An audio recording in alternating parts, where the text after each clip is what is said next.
Ambassador Kethovoran stood on the observation deck of his flagship and watched the blue planet grow larger in the viewing screen. Earth. Such a small world. Such a young species. He had performed 200 planetary integrations in his long career, and he already knew this one would be the easiest of them all. The Valorian Empire had ruled 3/4 of the known galaxy for 12,000 years. Every species eventually joined. Some came willingly, eager for the gifts the Empire offered. Others resisted at first, but they always surrendered in the end.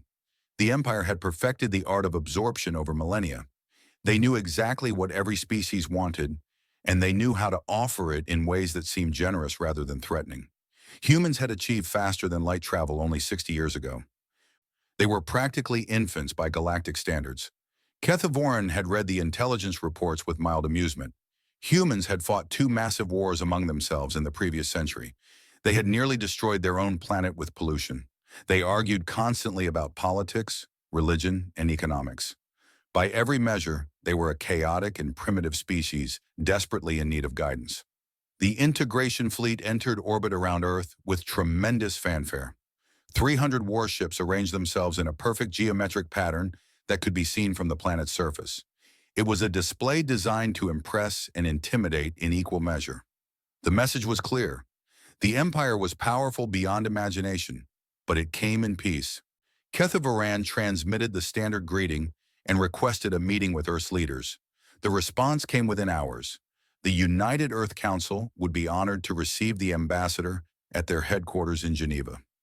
Everything was proceeding exactly as expected. The ambassador's shuttle descended through Earth's atmosphere and landed on a platform outside a glass and steel building. Kethovoran emerged to find a delegation of humans waiting for him. They were smaller than he expected, soft-looking creatures with no natural armor or weapons. How had such fragile beings survived on a planet with predators, earthquakes, and violent weather? It was almost amusing. A woman stepped forward from the group. She was dark-skinned with gray hair and calm eyes that studied him without fear. Ambassador Kethovoran, I am Secretary General Amara Okonkwo. Welcome to Earth. We are honored by your visit. Her voice was warm and genuine.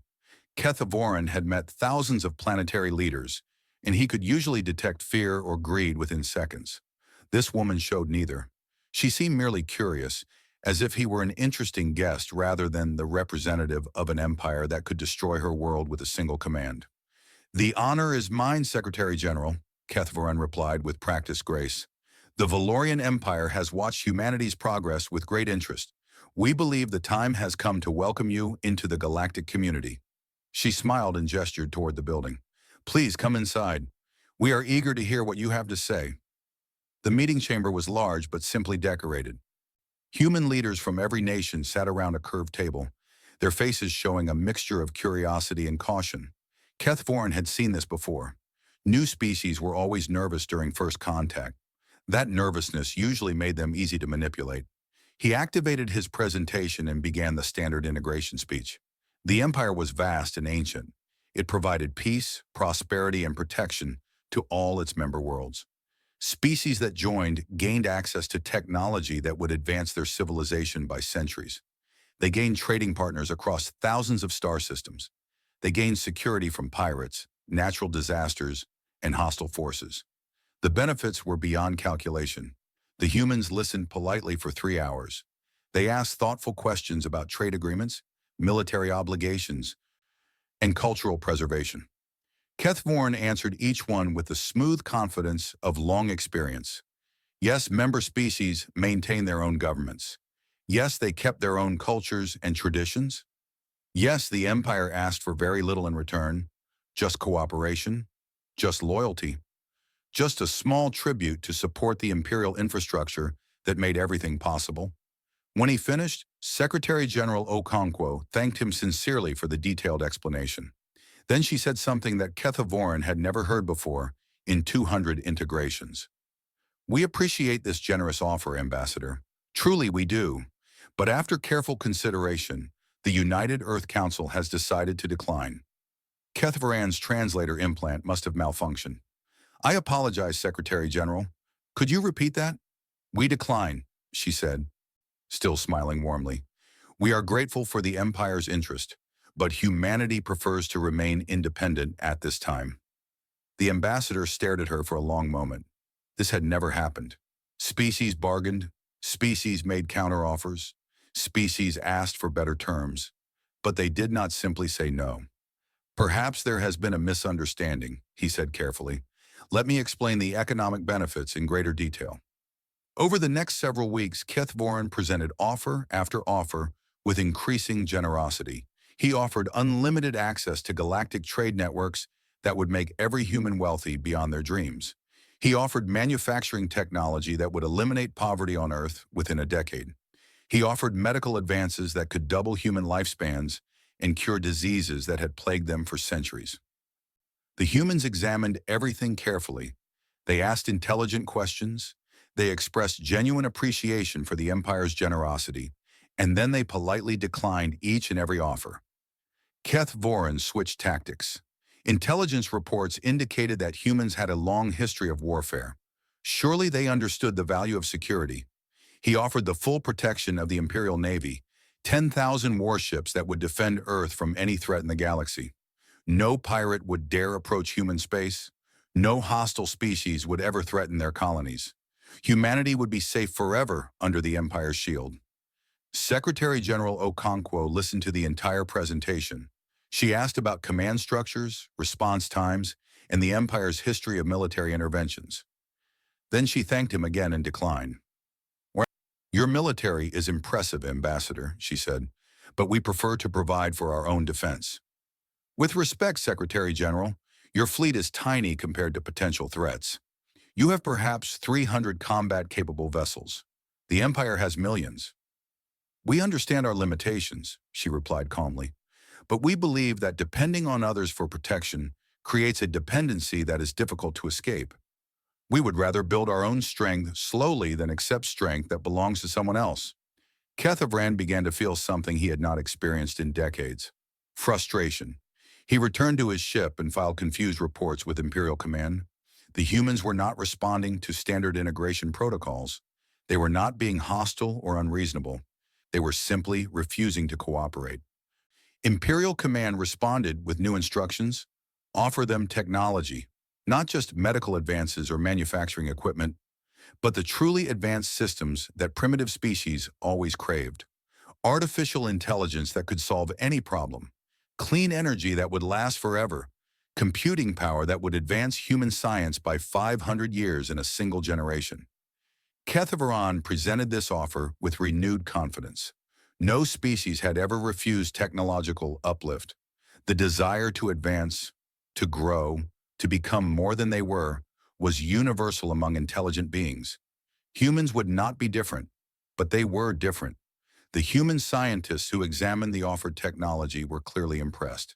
They asked endless questions about how the systems worked, what principles they operated on, what limitations they had. They spent weeks studying everything with obvious fascination, and then they gave the same answer as before.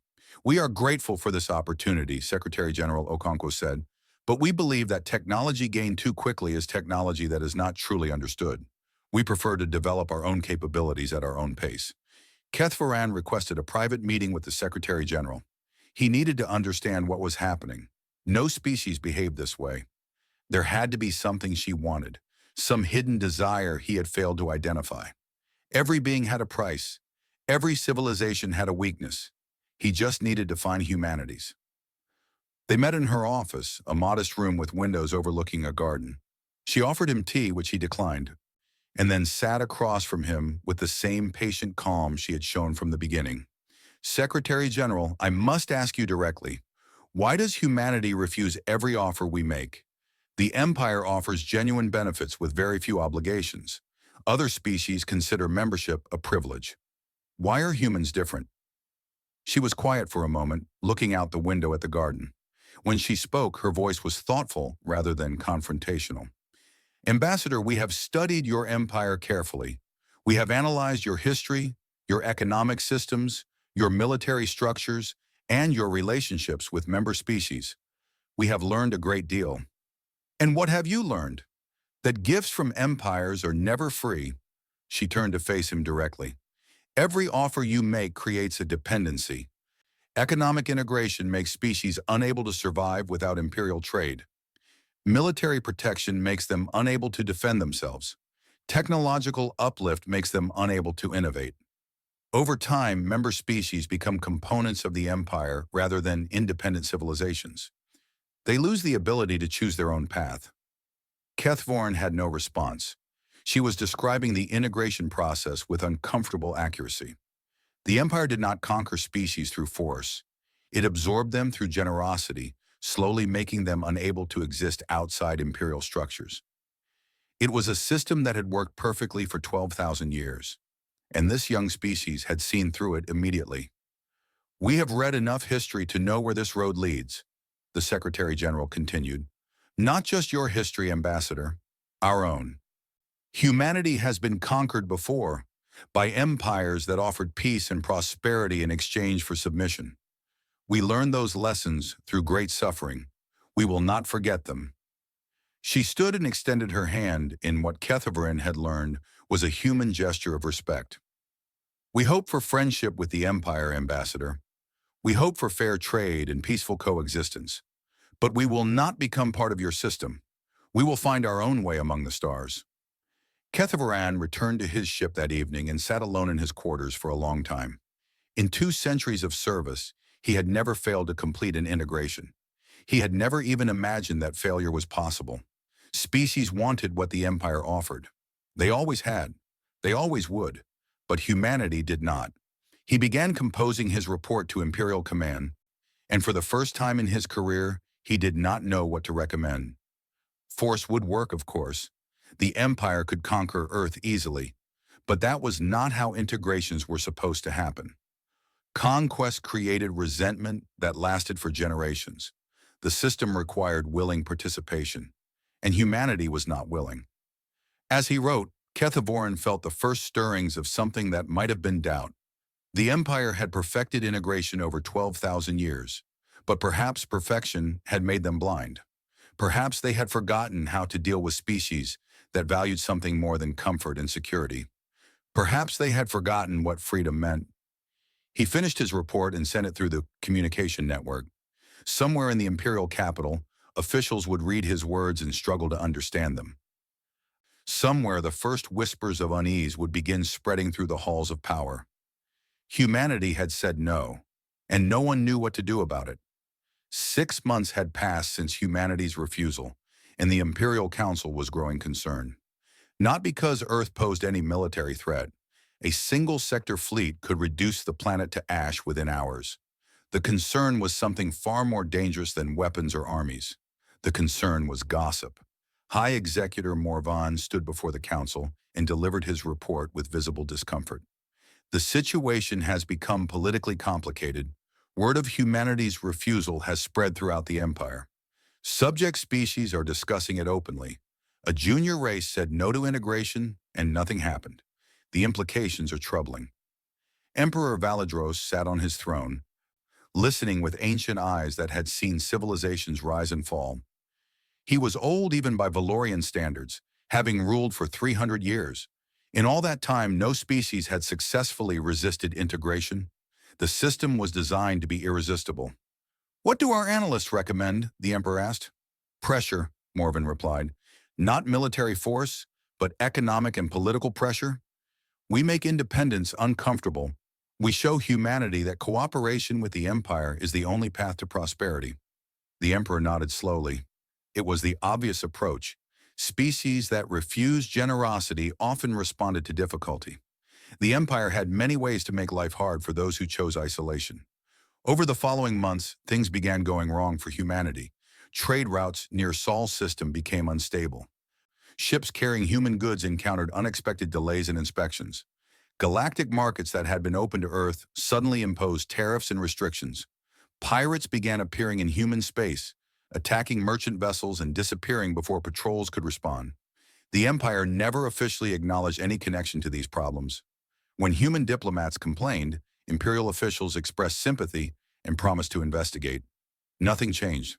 The message was clear enough for anyone to understand. Cooperation was optional, but isolation had consequences. Ambassador Kethavoran watched from his station in orbit around Earth, expecting the humans to break at any moment. Economic pressure always worked eventually. Species could not survive alone in a galaxy dominated by imperial trade networks. Sooner or later, practical concerns would overcome stubborn pride. But humanity did not break, instead they adapted. The human response to economic isolation was swift and surprising. Instead of begging for access to imperial markets, they accelerated their own development. Shipyards expanded in the asteroid belts around Sol. Mining operations spread to every rocky body in the system. Manufacturing facilities appeared on moons and orbital platforms, producing everything from basic goods to advanced technology. Human engineers worked with desperate intensity, reverse engineering every piece of alien technology they had ever acquired. Their FTL drives improved. Their weapons became more sophisticated. Their sensors grew more accurate. They were still centuries behind the Empire in most areas, but the gap was closing faster than anyone had predicted. More troubling was what the humans did next. Instead of retreating into isolation, they began reaching out to other species, not to the Empire's loyal members, but to the small independent worlds that existed on the fringes of imperial space, mining colonies, research outposts, refugee settlements, the forgotten corners of the galaxy that the Empire had never bothered to absorb. Human diplomats appeared on these worlds with offers that were strange and unprecedented. They did not ask for tribute or loyalty. They did not demand integration into human systems. They simply proposed trade, fair exchanges of goods and services between equals. No strings attached, no hidden obligations. It was such a simple idea that most species did not know how to respond. Trade in the Empire was never between equals. Larger species set terms that smaller species accepted. The concept of genuine partnership was almost incomprehensible, but some species were curious enough to try. Small agreements were signed. Human ships began appearing in distant ports, carrying goods and asking for nothing but fair payment. Word spread through underground networks that had existed for millennia. The humans were different. The humans could be trusted. Imperial intelligence reported these developments with growing alarm. Humanity was building something that looked almost like an alternative to the Empire. Not a rival power exactly. More like a different way of doing things. A proof of concept that showed integration was not the only option. High Executor Morvan decided it was time for more direct pressure. He traveled to Earth personally, requesting a meeting with Secretary General Okonkwo. His ship landed in Geneva with none of the ceremony that had accompanied the ambassador's arrival. This was not a diplomatic visit. It was a warning. They met in the same conference room where Kethvorin had made his offers. Morvan did not bother with pleasantries. He was tall for a Valorian, with hard eyes and a reputation for efficiency that bordered on ruthlessness. Secretary General, the Empire has been patient with humanity. We have respected your desire for independence, but your recent activities are causing problems that cannot be ignored. What activities concern you? She asked calmly. Your diplomatic contacts with minor species, your trade agreements outside imperial oversight, your obvious attempts to build an alternative network that undermines our economic systems.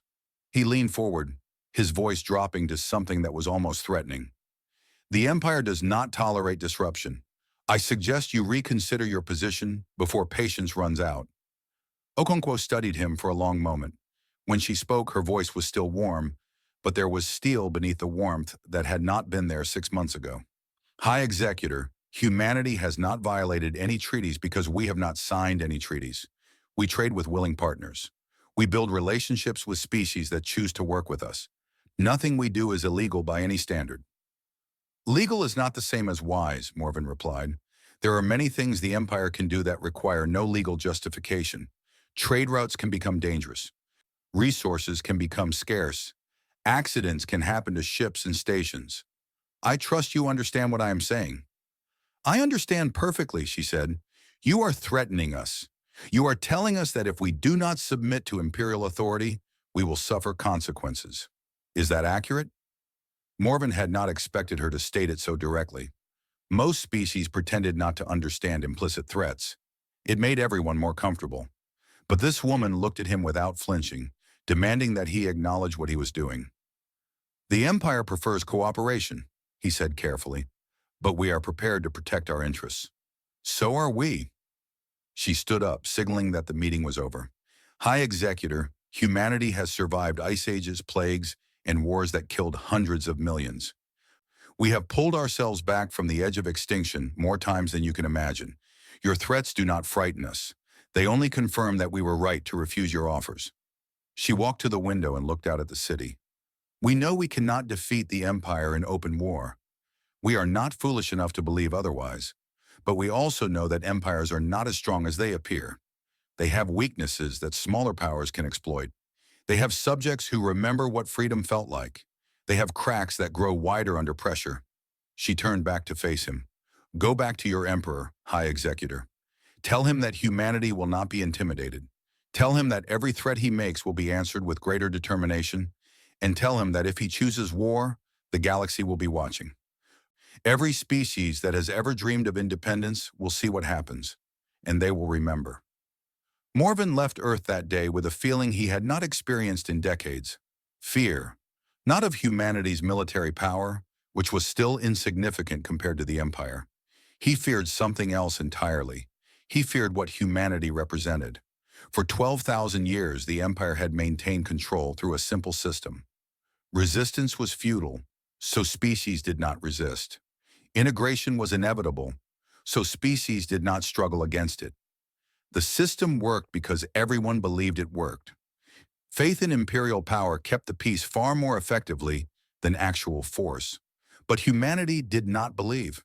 They looked at the Empire and saw something that could be challenged. They looked at integration and saw something that could be refused. They looked at inevitability and saw opportunity instead of fate.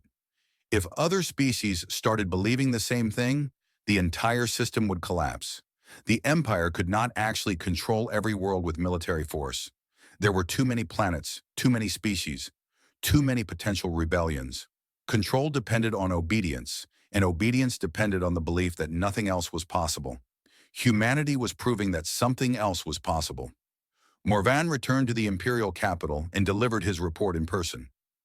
Emperor Valadros listened without interruption, his ancient face showing nothing. When the High Executor finished, the throne room was silent for a long time. "What do you recommend?" the Emperor finally asked. Morvan hesitated. The answer was obvious, but terrible. "We must make an example of them, Your Majesty. Destroy their fleet, occupy their planet, and show the galaxy that defiance has consequences. Every year we wait, they grow stronger and their ideas spread further. And what will the subject species think when they see us conquer a world that only wanted independence? They will think that resistance is futile, as they should." The Emperor was quiet again. Morvan could not read his expression. After 300 years on the throne, Valadros had learned to hide his thoughts from everyone. "Prepare a battle fleet," the Emperor said at last. "But do not attack yet. Give humanity one final chance to accept integration. Make clear that refusal means war." He paused and something flickered in his ancient eyes. "I want to see how they respond. I want to understand what we are truly dealing with." The order went out across the Empire. 300 capital ships began gathering near Sol System, the largest concentration of military force in a century, a message that could not be misunderstood. Humanity had 30 days to surrender or face destruction. And across the galaxy, in mining colonies and research stations and refugee camps, species that had been silent for millennia began to whisper. The humans were standing against the Empire. The humans were refusing to kneel. Perhaps, just perhaps, they were not alone in that desire. The cracks that Secretary General Okonkwo had mentioned were starting to spread. And the Empire, for the first time in 12,000 years, was not certain how to stop them. The Imperial battle fleet arrived in Sol System on the first day of the ultimatum. 300 capital ships arranged themselves in a formation that blocked the stars. Each vessel was larger than anything humanity had ever built, carrying weapons that could reduce continents to glass. It was the most overwhelming display of military power the galaxy had seen in generations. Fleet Admiral Torvex commanded from the bridge of his flagship, the Eternal Dominion. He was a veteran of countless engagements, having crushed rebellions and pirate fleets across half the galaxy. This assignment should have been beneath his rank. Primitive species with a few hundred small ships posed no real military challenge. But the Emperor had insisted on overwhelming force. There would be no doubt about the outcome. Ambassador Kethovoran had been recalled to the fleet to deliver the final ultimatum. He stood beside the admiral, watching Earth grow larger in the viewing screens. 6 months of failed negotiations had left him exhausted and confused. He still did not understand why humanity refused to accept what every other species embraced. Perhaps they would understand when they saw the fleet that had come to destroy them. The transmission went out across all frequencies. Every human with a communications device could hear the words that would decide their fate. People of Earth, this is Ambassador Kethovoran of the Valorian Empire. You have been offered friendship and prosperity. You have been offered protection and advancement. You have refused every gift we have given. Now you are offered one final choice. Accept integration into the Empire as a protected vassal state, or face the consequences of your defiance. You have 30 days to respond.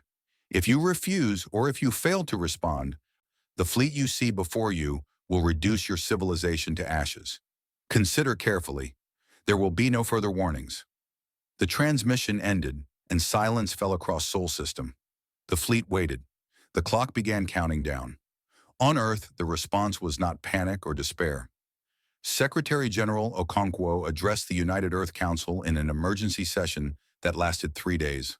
The debate was fierce but focused. Surrender was discussed and rejected unanimously. Humanity had spent 3 years preparing for this moment. They would not waste those preparations now. The truth was that humanity had never expected the Empire to simply accept their refusal.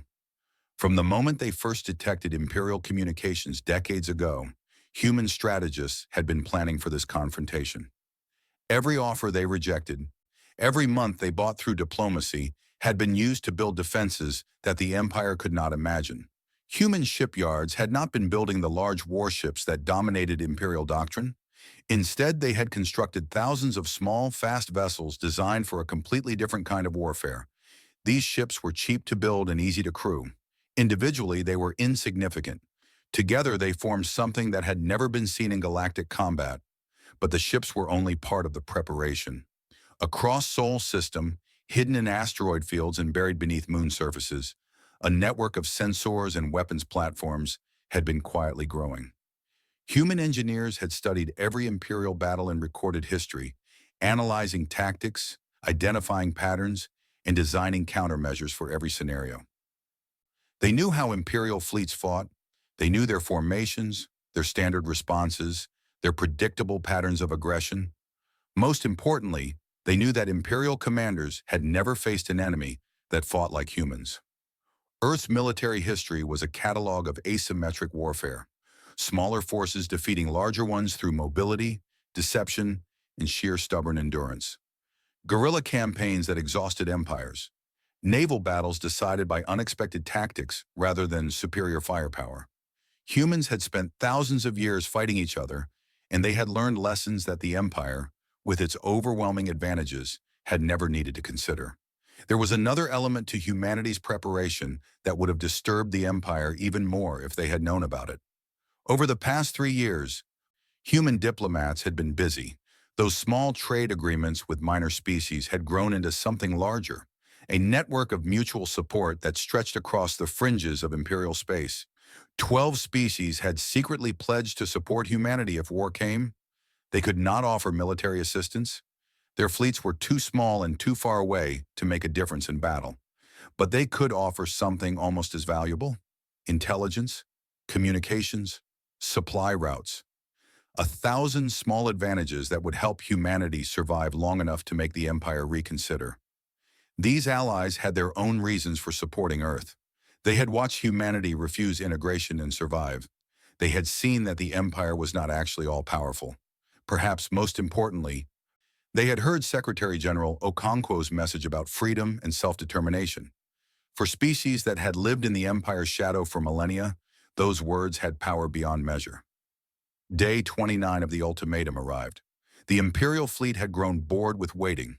Admiral Torvex expected the humans to surrender at any moment. Every species eventually surrendered when faced with destruction. It was simply how things worked. Then Secretary General Okonkwo broadcast a message that reached every corner of the galaxy. Not just Sol System, but every world with communications equipment capable of receiving long-range transmissions. It was the most widely heard speech in galactic history. She did not threaten. She did not boast about human power. She simply spoke about what humanity valued and why they would not surrender it. "We are a young species," she said. "We have made terrible mistakes in our history. We have waged wars against each other. We have committed atrocities that still haunt our collective memory. We are not better than other species, and we do not claim to be. But we have learned something through our suffering. We have learned that freedom is not a gift that can be given by the powerful to the weak. Freedom must be claimed. It must be defended. It must sometimes be paid for in blood and sacrifice. The empire offers us peace and prosperity, but peace without freedom is just comfortable slavery. Prosperity without independence is just a well-furnished cage. We reject these offers not because we do not want comfort and security, but because we know their true cost. We will not surrender. We will not kneel. If the empire chooses to destroy us, we will fight until our last ship burns and our last soldier falls. And even then, the idea we represent will survive. Because there are beings throughout this galaxy who remember what freedom felt like. There are species who have dreamed of independence for millennia, but never believed it was possible. We say to them now, it is possible. Resistance is not futile. The empire is powerful, but it is not invincible. One day, perhaps not soon, but inevitably, the old order will fall, and what rises in its place will be determined by those who have the courage to imagine something better. To the Valorian Empire, we say simply this: we do not seek your destruction. We do not hate your people. We only ask to be left alone to find our own path among the stars. If that request is denied, we will defend ourselves with everything we have. The choice is yours. The speech ended, and chaos erupted across the galaxy. On 14 worlds, citizens took to the streets demanding answers. Why was the Empire threatening a species that only wanted independence? Why were such massive military forces being deployed against a primitive planet? The questions had no good answers. Admiral Torvex received reports of unrest with growing irritation. This was supposed to be a simple demonstration of force. Humanity was supposed to surrender, not inspire rebellion. He gave orders for the fleet to power weapons and prepare for assault. The 30 days were almost over. It was time to end this farce. Then his sensor officer looked up from her console with an expression of absolute shock. "Admiral, we are detecting multiple contacts emerging from the asteroid field." "How many contacts?" 17,000, sir, and counting." Torvex felt his blood run cold. Imperial intelligence had estimated humanity's fleet at 300 vessels at most. 17,000 was impossible. Where had they come from? How had they been built in secret? The human ships were small, barely larger than fighters by Imperial standards. They emerged from hiding places throughout Sol system like insects swarming from a disturbed nest. More kept appearing every minute. 18,000, 19,000, 20,000. They did not arrange themselves in traditional battle formations. Instead, they spread across space in shifting patterns that Imperial tactical computers struggled to analyze. They moved with coordination that suggested a single controlling intelligence, weaving and flowing like schools of fish responding to predators. Torvex realized with horrible clarity that the humans had been planning this for years. Every diplomatic delay, every rejected offer, every month of negotiations had been used to build this fleet in secret. They had studied Imperial tactics and designed a force specifically intended to counter them. Imperial doctrine assumed overwhelming firepower would win any engagement. Human doctrine assumed nothing of the kind. The Battle of Sol was about to begin, and for the first time in 12,000 years, the outcome was not certain. Admiral Torvex gave the order to attack at dawn by Earth's reckoning. 300 Imperial capital ships advanced in perfect formation, their weapons charged and their crews confident despite the unexpected numbers they faced. The Empire had fought outnumbered before. Superior technology and training always compensated for mere quantity. The human fleet responded by doing something no Imperial commander had ever seen. Instead of forming battle lines or defensive positions, the small ships scattered in every direction. They spread across Sol's system like seeds blown by wind, seeming to flee from the advancing warships. Some Imperial officers laughed at the display, The primitives were already running. Then the attacks began. Human ships emerged from unexpected angles, striking at the edges of the Imperial formation. They did not attempt direct confrontations with capital ships. Instead, they targeted exposed systems, sensor arrays, communication antennas, shield projectors. Dozens of small vessels would swarm a single point, overwhelming defenses with sheer numbers before retreating back into the void. Torvex ordered fighters to pursue, and that was his first major mistake. Imperial fighters were faster than individual human ships, but they were designed for dogfighting, not hunting prey across millions of kilometers. The human vessels led them on twisting chases through asteroid fields, where their speed became a liability. Hidden weapons platforms activated as fighters passed, catching them in crossfires they never saw coming. Within the first hour, the Empire lost 300 fighters and damaged nothing significant. The human fleet remained intact, circling the Imperial formation like wolves around a wounded animal. The Admiral adjusted his tactics. He ordered his capital ships to ignore the small attackers and push toward Earth. If they could threaten the planet directly, the humans would be forced to defend it. Standard military logic. Protect what matters most or lose it forever. But humanity had anticipated this as well. The path to Earth was littered with obstacles that sensors had somehow missed. Mines drifted in apparently empty space. Automated weapon platforms activated from dormant asteroids. Supply ships that had seemed like easy targets exploded when approached, destroying attackers with their cargo of concealed warheads. The Imperial fleet was designed to fight other fleets. It was designed for grand battles where formations clashed and the strongest emerged victorious. It was not designed for this slow, grinding warfare where every advance cost lives and achieved nothing. 6 hours into the battle, Torvex had lost 15 capital ships and accomplished nothing. His fleet was still hours away from Earth, and the human swarm showed no signs of weakening.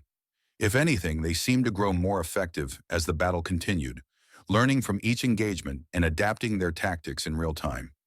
The human strategy became clear as the hours passed. They were not trying to destroy the Imperial fleet. They were trying to exhaust it. Every attack targeted logistics. Supply ships were priority targets. Ammunition transports were ambushed before they could reach the front lines.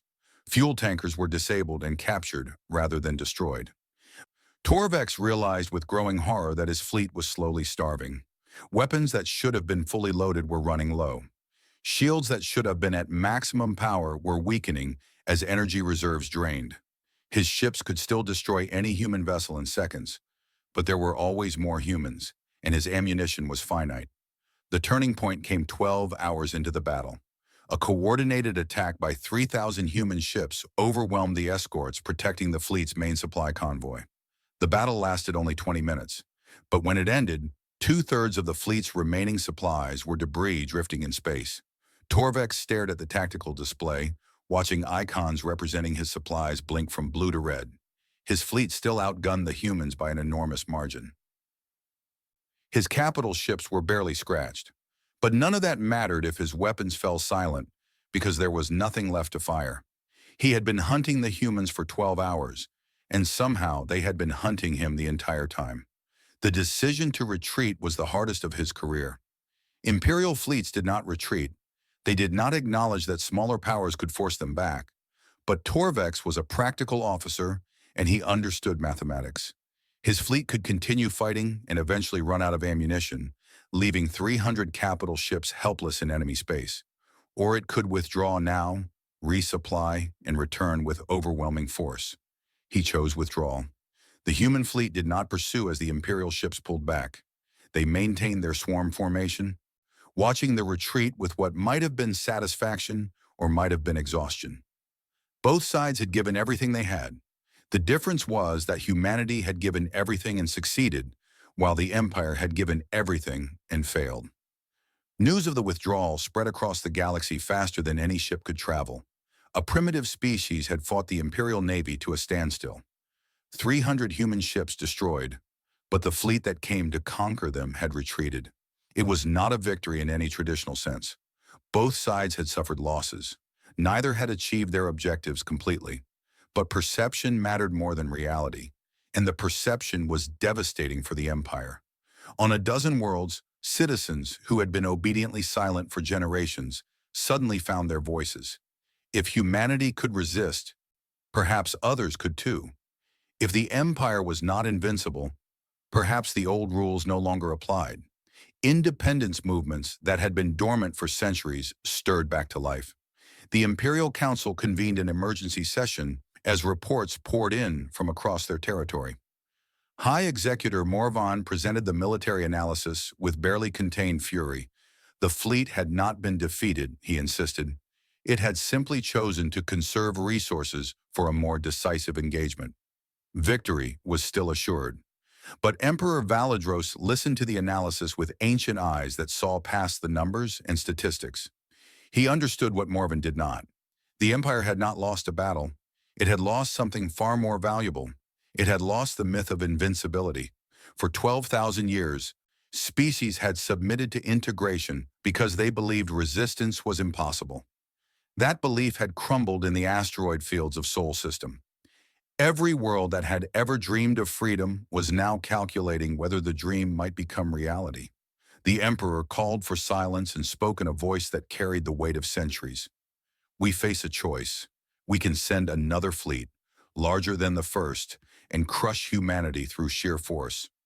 We can demonstrate that defiance leads only to destruction. This is the traditional response. It has worked for 12 millennia. He paused, his gaze sweeping across the assembled council. But I wonder if traditions are failing us. We did not build this empire through force alone. We built it by offering something that species wanted: peace, prosperity, security. We made integration attractive, and so species chose it willingly.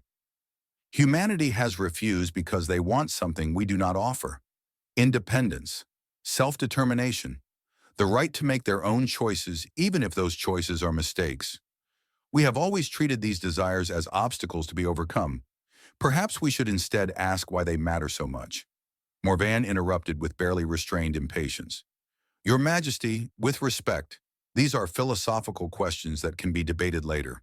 The immediate concern is military.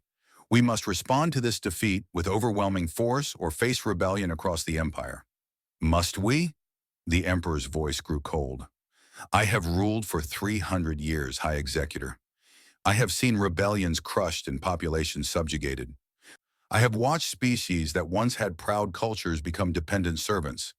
I have maintained order through strength and fear. And now I look at the empire I have built, and I wonder what it will become in another 300 years. He stood from his throne, something he rarely did in formal sessions. I will not send another fleet to Sol System. Not yet. I will not condemn humanity to destruction without understanding them first. Perhaps they have something to teach us about what we have forgotten. The council erupted in protests, but the Emperor silenced them with a gesture. His word was law, and his decision was final. There would be no immediate retaliation against Earth. In the aftermath of the battle, both sides tended their wounds and considered the future. Humanity had survived, but at terrible cost. Thousands of pilots had died in the swarm attacks.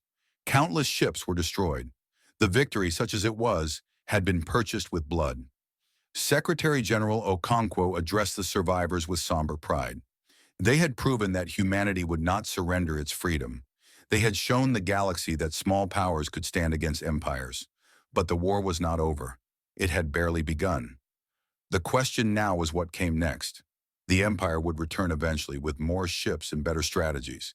Humanity could not win an extended war against such overwhelming power. They needed a different solution. They needed to change the terms of the conflict entirely.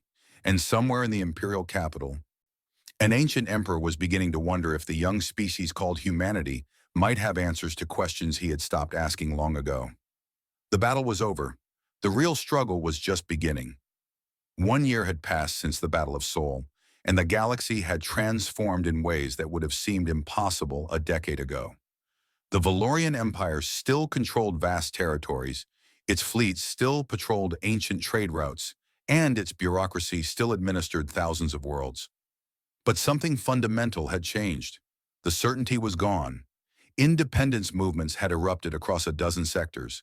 Not armed rebellions, which the empire could have crushed easily, but something more dangerous. Peaceful demands for autonomy, economic resistance, cultural revival. Species that had been obedient for millennia were suddenly remembering their own histories, their own traditions, their own dreams. The empire had always maintained control through a combination of benefits and fear. Integration offered prosperity and protection. Resistance offered destruction. Most species found the choice obvious, but humanity had demonstrated a third option. Resistance did not have to mean destruction. The empire could be challenged and survived. Emperor Valadros spent long hours studying reports from across his domain, watching the cracks spread through structures that had seemed eternal. His advisors urged military action. Crush the rebellions, they said. Make examples. Restore order through fear. But the emperor had lived for centuries, and he understood something his advisors did not. Fear was a resource that could be exhausted. Every rebellion crushed created martyrs. Every population subjugated created resentment that lasted for generations. The empire could win 100 small wars and still lose the larger struggle. He made a decision that shocked everyone who knew him. He would travel to Earth personally, not with a fleet, not with threats, just a single diplomatic vessel carrying the ruler of 3/4 of the known galaxy. His advisors thought he had lost his mind. High Executor Morvan threatened to resign. The Imperial Council debated whether the Emperor had become mentally unfit for office. But Valadros had ruled for 300 years through wars, plagues, and crises that would have destroyed lesser leaders. He knew what he was doing, even if no one else understood. The Emperor's ship arrived in Sol System on a clear morning by Earth's calendar. Human vessels escorted it through the defensive networks that still surrounded the planet, weapons tracking but not firing. Secretary General Okonkwo met the Emperor at the landing platform in Geneva, standing alone without guards or ceremony.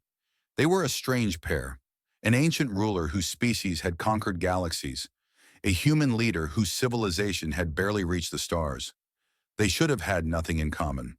And yet, when they looked at each other, there was something like recognition in their eyes. "Welcome to Earth, Your Majesty," Okonkwo said. "I confess we did not expect this visit." "I confess I did not expect to make it," Valadros replied. "A year ago, I was prepared to destroy your world. Now I am here seeking understanding. The galaxy has changed, Secretary General. I need to understand why." She led him through the city, past buildings that had been damaged in the war and were now being rebuilt, past memorial walls covered with names of those who had died defending humanity's freedom, past parks where children played, unaware that the ruler of the largest empire in history was walking among them. Valadros watched everything with the careful attention of someone who had spent centuries analyzing civilizations. He saw the diversity of human cultures, the way different traditions coexisted in the same spaces.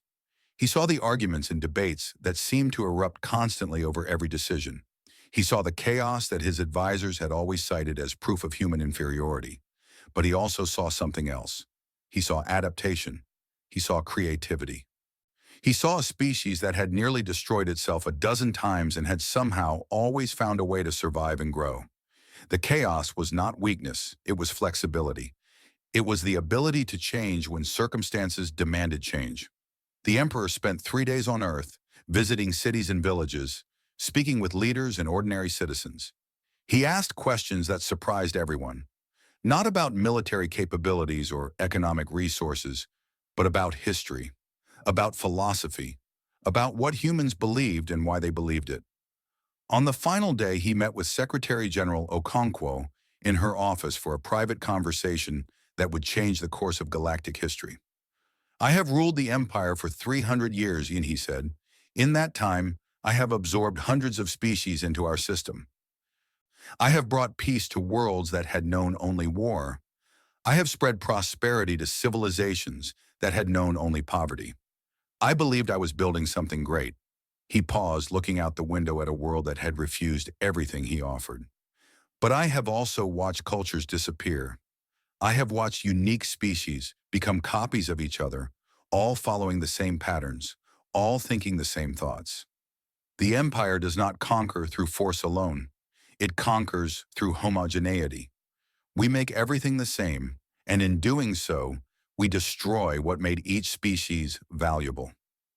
Okonkwo listened without interrupting. She had learned patience in her years of leadership, the ability to let others reach their own conclusions. Humanity refused integration because you understood something we had forgotten, the Emperor continued. Diversity is not chaos. Independence is not disorder. The galaxy does not need a single system that controls everything.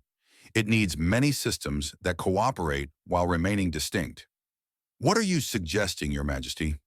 He turned to face her directly. I am suggesting that the Empire as it currently exists cannot survive. The cracks are already spreading. In another century, perhaps two, there will be rebellions we cannot suppress. Wars that drain our resources. Collapse that destroys everything we have built. Unless we change. Unless we become something different. And I believe humanity can show us how. The negotiations that followed lasted for months. They were difficult and contentious, with moments when everything seemed about to collapse. But slowly, painfully, a new framework emerged. Not conquest or integration. Partnership. The Treaty of Saul established principles that had never existed in galactic governance. Voluntary cooperation between equal partners, mutual defense without vassalage, trade without exploitation, cultural exchange without erasure. It was idealistic and impractical and probably doomed to fail. But it was also the first time anyone had tried something different. The signing ceremony was held in the same chamber where humanity had rejected every imperial offer 3 years earlier. Representatives from 100 species attended, including the 12 that had secretly supported humanity during the war. They watched as Emperor Valadros and Secretary General Okonkwo signed documents that would reshape civilization. When the Emperor added his seal, he looked at the human leader with an expression that might have been respect or might have been something deeper. 3 years ago, your species said no to everything we offered. Do you know how unprecedented that was? In 12,000 years, no one had ever simply refused. We had no protocols for rejection. We had no strategies for dealing with species that did not want what we provided. We had to say no, Okonkwo replied. We had to prove that it was possible. You proved more than that. You proved that our system was not inevitable. You proved that alternatives existed. You proved that a small species with nothing but determination could challenge an empire that had never been challenged. He paused, something like wonder in his ancient eyes. You terrified us, Secretary General, and perhaps that was exactly what we needed. Outside the chamber, crowds gathered from every corner of the galaxy. Species that had been rivals for millennia stood side by side, watching history unfold. They did not know what the future would bring.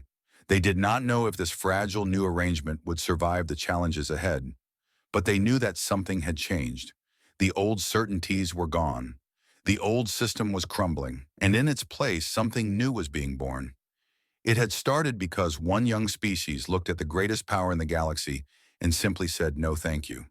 It continued because that refusal inspired others to believe that change was possible.